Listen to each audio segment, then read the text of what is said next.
Olá, boa noite, tudo bem com você? Está começando mais uma edição do Jornal da Difusora para todo o Maranhão. Vamos aos destaques de hoje. 3 homens invadem a agência dos Correios e fazem cerca de 20 pessoas reféns na capital. Em Passo do Lumiar, autor de duplo homicídio de prestadores da SEMAR senta no banco dos réus. Força-tarefa sobrevoa a região do Alto Turi para identificar focos de queimadas e retirada ilegal de madeira. Incêndio atinge vegetação na zona rural de São José do Soter e preocupa moradores. E em Caxias, dezenas de fiéis se preparam para cumprir promessas no dia de São Francisco de Assis. Seja bem-vindo à sua casa. Está começando agora o Jornal da Difusora.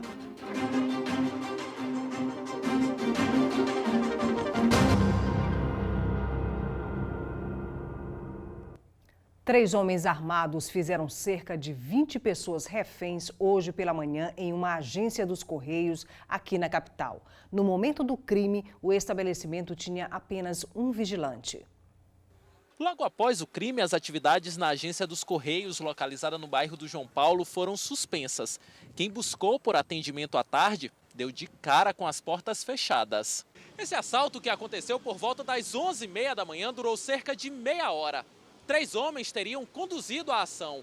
2 deles invadiram a agência, enquanto o outro ficou aqui do lado de fora dando cobertura. Os criminosos conseguiram ter acesso ao cofre e levaram o dinheiro que estava dentro dele. Cerca de 20 pessoas foram feitas reféns, entre elas clientes e os próprios funcionários da agência. Um elemento chegou até a porta giratória e pediu para que o segurança destravasse o sistema, do detector de metais.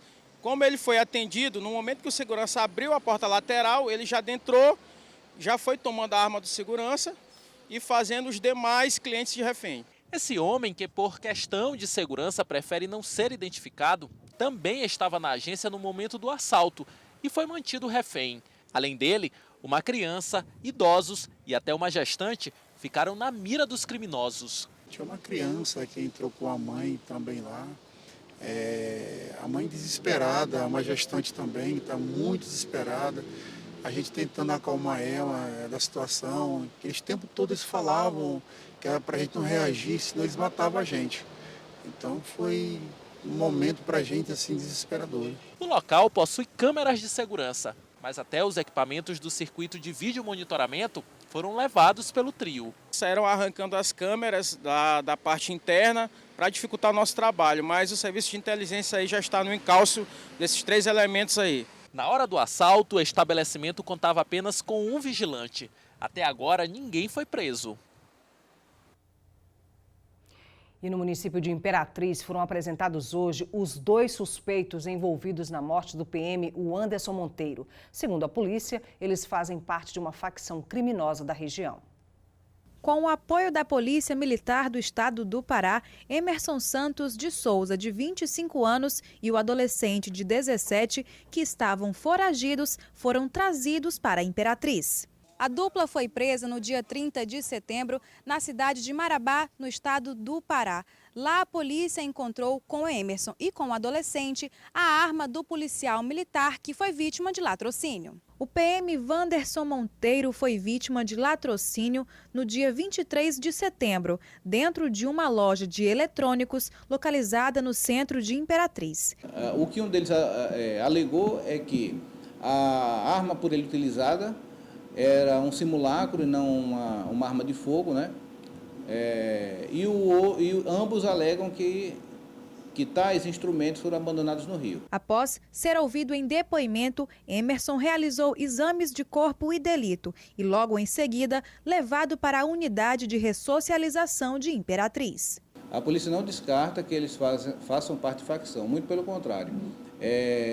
Nós temos convicção de que eles sim fazem parte de uma das facções criminosas que atuam aqui em Imperatriz. O que a gente não confirma é que a morte do policial se deu em razão de uma ordem emanada da facção.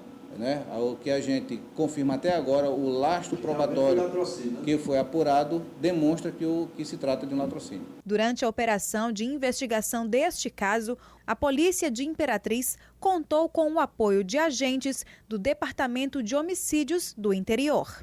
se unir, né, aqui a Delegacia de Homicídios de Imperatriz, comandada aqui pelo delegado Praxísteles, no intuito exatamente de dar celeridade, mais celeridade ainda, às investigações de homicídios que ocorreram nos últimos tempos aqui na região.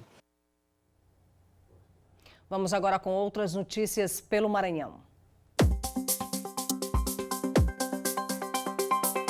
Pablo Martins Silva, acusado da morte de 2 prestadores de serviço da SEMAR, sentou hoje no banco dos réus. O primeiro a prestar depoimento foi o irmão dele, que confirmou participação no duplo homicídio ocorrido no início do ano. No dia do crime, as vítimas prestavam serviço em Passo do Lumiar. Amigos e familiares foram ao julgamento para pedir justiça. O pai de uma das vítimas se emocionou e precisou deixar o salão do júri. No município de Coroatá, a polícia prendeu funcionários de uma fazenda da região. De acordo com a PM, eles são suspeitos de cometer crimes de roubo e retirar famílias de suas propriedades. Na delegacia, os suspeitos negaram qualquer participação nos crimes. Um incêndio atingiu nas primeiras horas de hoje uma vegetação na zona rural de São João do Soter.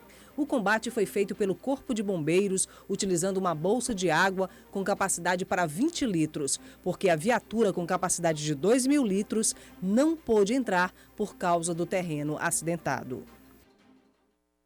E daqui a pouco o comércio de São Luís deve gerar novos empregos com carteira assinada até dezembro. E ainda, força-tarefa sobrevoa a região do Alto Turi para identificar a retirada ilegal de madeira. A gente volta já já.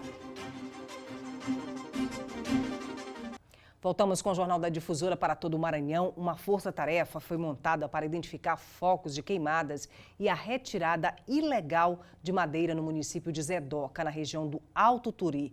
A ação criminosa foi denunciada por lideranças indígenas. O pedido de ajuda veio da tribo Auaguajá.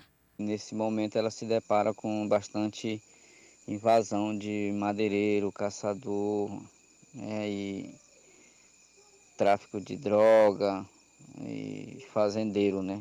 Criação de gado. A gente apreendeu 4 caminhões, 2 motos, motosserra, mas que dentro da floresta existe mais ainda, né? Lutando para que a gente possa retirar esses madeireiros de dentro. Claro que a gente só também não consegue, eles estão armados, estão, né? Da forma que eles agem, né? E a gente não só tem as nossas armas, que são as flechas, né? Que se nós deixar acabar com tudo, vão acabar com as vidas dos Auaguajá também. Por isso que a nossa preocupação e a nossa luta de defender essas florestas, no qual é delas que a gente sobrevive, né? Depois da denúncia de ameaças dos madeireiros, o Exército encaminhou uma equipe para a cidade de Zedoca, onde fica a aldeia. Cerca de 60 homens estão em operação na região para o combate aos crimes ambientais. Com a operação, o Exército conseguiu apreender um caminhão com 28 sacas de carvão, 40 quilos de carne de caça e, além disso, conseguiu identificar 2 pontos de acampamento de possíveis madeireiros. Nesta quinta-feira, um sobrevoo foi feito na região pelo Exército, ICMBio e Corpo de Bombeiros. 9.000 quilômetros quadrados foram vistoriados. Podemos observar uma possível área de invasão na reserva Gurupi, que tiramos a coordenada e vai ser passado para o ICMBio, que é o órgão responsável pela fiscalização, para comprovar se há uma irregularidade ou não no local. E verificamos um ponto de possível extração de madeira, algo com indício de atividade recente, onde nós também pegamos as coordenadas e vamos verificar se encontra na terra indígena, porque era muito próximo do limite da terra indígena Auá, e se tratava de uma área irregular. As tribos na região fazem parte de um grupo chamado Guardiões da Floresta, formado com o intuito de proteger a natureza. Homens da FUNAI, IBAMA e Polícia Federal também participam da operação até esta sexta-feira. Em nota, o governo do estado disse que essa não é uma situação isolada de ameaça à vida em territórios indígenas. No último dia 23, a Secretaria de Direitos Humanos encaminhou um ofício ao governo federal solicitando proteção a integrantes de uma aldeia da cidade de Amarante, no interior do Maranhão. A FUNAI também se manifestou por nota e disse que tem se reunido com as lideranças indígenas para apurar as informações e planejar as estratégias de proteção às terras. Com relação aos focos de incêndio, o Corpo de Bombeiros esclareceu que cerca de 90% já foram contidos. Todo esse conjunto de ações tem feito com que os números tenham retraído e nós podemos verificar no sobrevoo que os pequenos focos que foram observados por nós, eles não têm nem o condão de serem capturados pelo satélite. E olha que a etnia Auaguajá é uma das mais ameaçadas do mundo. E aqui no Brasil, os Auaguajá estão sobrevivendo somente no Maranhão. Com a aproximação das festas de final de ano, os comerciantes apostam em uma mudança de comportamento do consumidor e no aumento das vendas. Uma pesquisa da FEComércio mostra que o aumento do emprego com carteira assinada e a diminuição dos juros devem impulsionar ainda mais as vendas. Vamos ver. Não é de hoje que o consumidor anda criterioso na hora das compras. Em São Luís, desde abril, todos os meses registraram queda na intenção de consumo das famílias. No mês passado não foi diferente. Em relação a agosto, caiu 0,3%, mas no comparativo com 2018, a queda foi maior, 6,5%. Desemprego, inadimplência, falta de crédito, sem conseguir fechar a conta, o jeito tem sido reduzir os gastos. A dona Feliciana que o diga. A gente tem que se vigiar, né?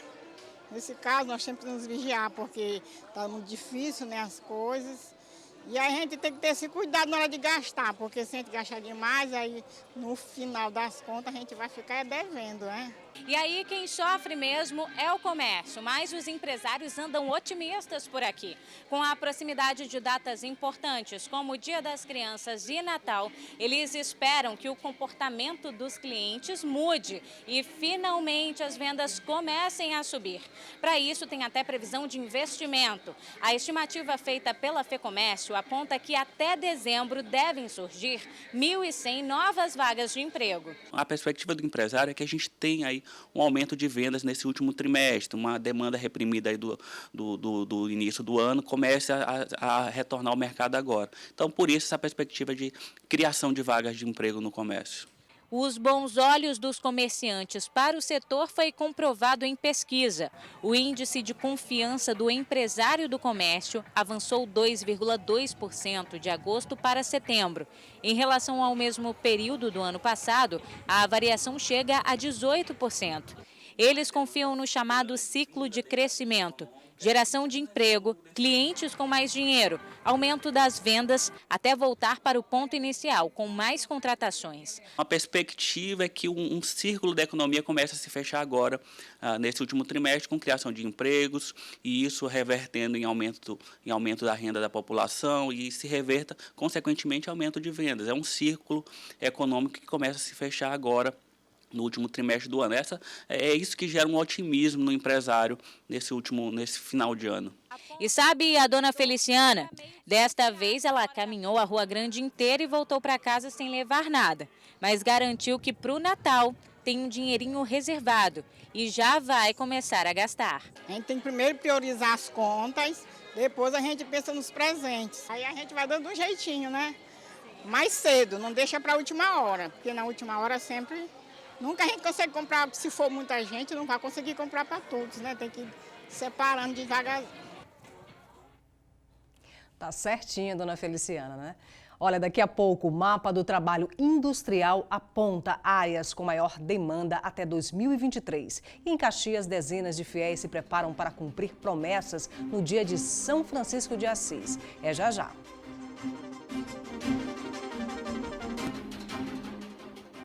Voltamos com o Jornal da Difusora. O Maranhão terá que qualificar quase 89 mil trabalhadores em ocupações industriais nos níveis superior, técnico, qualificação e aperfeiçoamento entre 2019 e 2023. Os dados são do Mapa do Trabalho Industrial.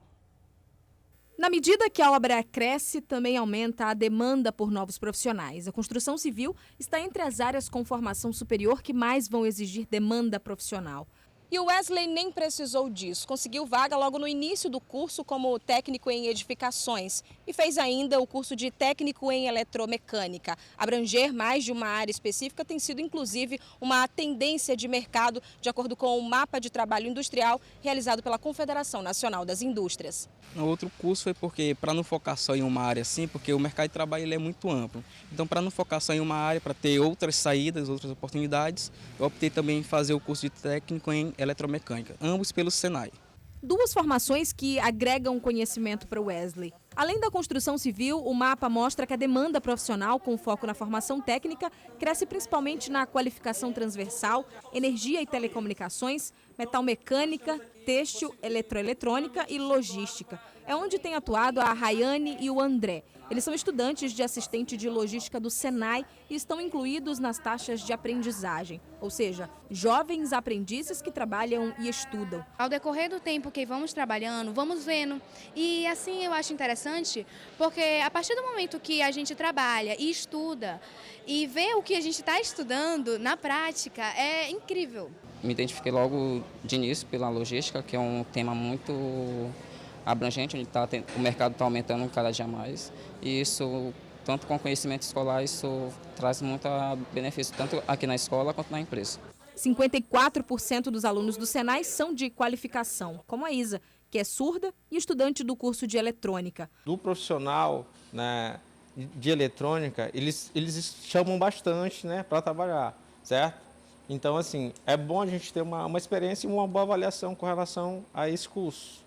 O Senai é a principal instituição de ensino a oferecer vagas para qualificação nessas áreas. Por ano, se formam cerca de 35 mil alunos no estado e quase 60% deles ingressam no mercado de trabalho. Segundo o diretor regional da instituição, o mapa de trabalho sempre norteia a grade de cursos da instituição. Tecnologias, que inclusive hoje a nossa educação toda ela é voltada para uma educação dinâmica, voltada para a concepção da educação exponencial, em que se trabalha as tecnologias ativas, se muda todo um contexto de ensino-aprendizagem nesse processo, em que o professor passa simplesmente a ser o orientador disso. E amanhã é feriado em Caxias, em homenagem a São Francisco de Assis. O dia é dedicado para que os fiéis façam seus agradecimentos ao santo da Igreja Católica, conhecido como protetor dos pobres e dos animais. É no mês de outubro que os devotos de São Francisco de Assis cumprem suas promessas. Alguns usam marrom durante todo o mês. Cada vez que eu peço e recebo graças, e achei por bem também agradecer a Deus fazendo esse sacrifício, porque de usar o marrom, que eu estou querendo tirar agora no Dia do Santo. Eu boto um mês, né, e vou tirar Dia do Santo. O centro comercial se prepara para esse momento. Nas lojas de confecções e calçados, não faltam artigos à venda na cor do santo. 10 anos que eu fiz a promessa. Então tem vários itens em casa, né? Tem. Hoje está escolhendo uma sandália. Pela popularidade do santo católico, esse é o festejo mais esperado do ano para quem vende artes sacras. A gente tem os cordão, tem as peças do corpo humano que a pessoa pede, né? A gente tem também, tem os rosários, nós temos, e a vela de cera, que é muito procurado. São Francisco de Assis foi um exemplo de missionário comprometido com justiça social e ambiental, preocupado com as pessoas e animais, chamado também de Santo dos Pobres. Em Caxias, a programação festiva inicia logo cedo com uma alvorada e encerra com uma grande procissão e missa campal na Praça da Chapada. E a gente encerra esta edição com imagens ao vivo da apresentação do Grupo de Reisado Encanto da Terra, da cidade de Caxias, que se apresenta neste momento no Centro Cultural da Vale, aqui na capital. Muito obrigada pela sua audiência, uma boa noite, até amanhã.